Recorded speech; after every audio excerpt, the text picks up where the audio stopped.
Stranger of Paradise has been a controversial entry for lots, with widely differing opinions on its storytelling, visuals, and character design, but even its combat has been dividing players into either hating it and calling it a chaotic mess, or love it for its depth. But no matter what group you're in, for sure you have fallen into Team Ninja's vicious traps and their gang squads all over every map. Action RPGs such as Final Fantasy Origin, the Neo games, or the Souls games are notorious for having all kinds of annoying encounters that are intended to test your patience and struggle through areas for that satisfying final relief. But sometimes they can get a bit too much, and this game is no exception.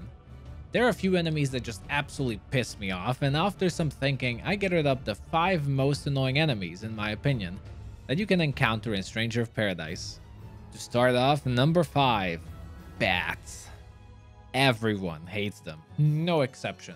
These little bastards are the bane of new players and veterans alike, and they love to mess up your fun.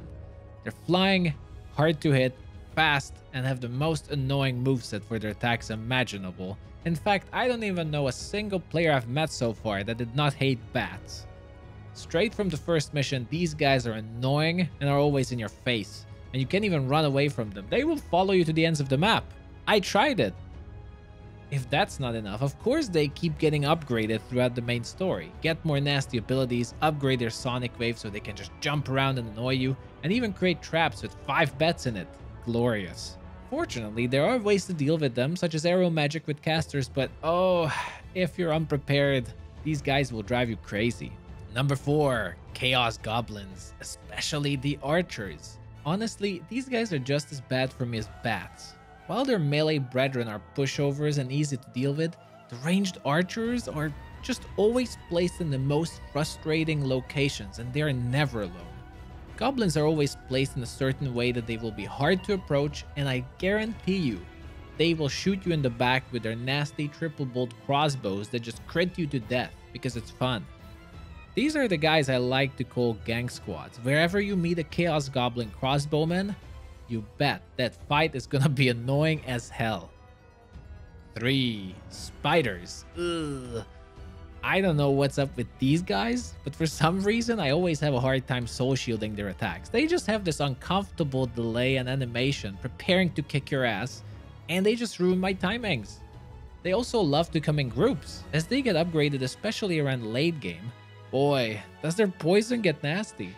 There are amazing ways to deal with poison, but it's generally something I don't really prepare for, as I like to avoid it instead altogether. But when a triple spider squad paralyzes you, and you get poisoned from a single hit, you just want to cry. If you can't cleanse the poison, it either eats up all your potions, or death is guaranteed. This triple spider team on Terra Tortura is just my favorite spot. Every time I do this map, I'm sure to die here at least once. No matter how prepared I am, I either get poisoned, paralyzed, stun-locked by their fast attacks, but something will happen for sure.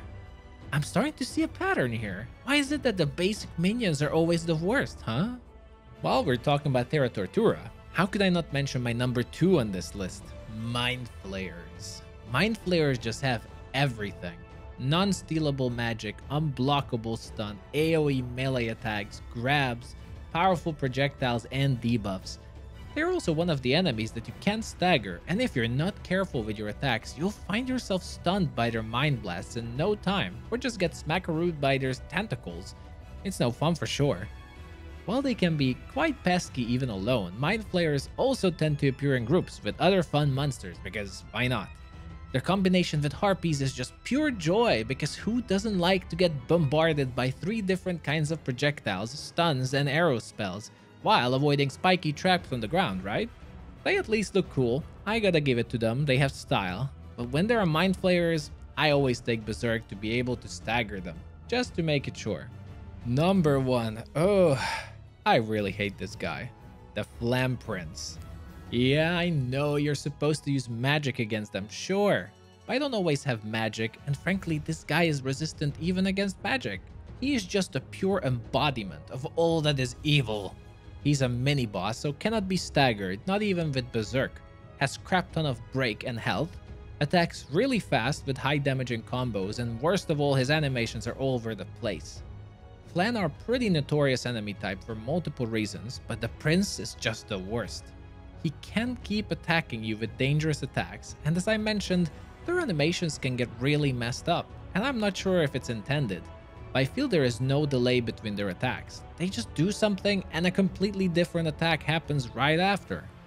This is especially the case when they enter defensive or offensive stance, and the game warns you, but before you know it, you are already skewered or attacked by some other horrible attack. Magic is known to work against Flan quite well, but as I said, the Prince has really high stats and I often find myself struggling against him.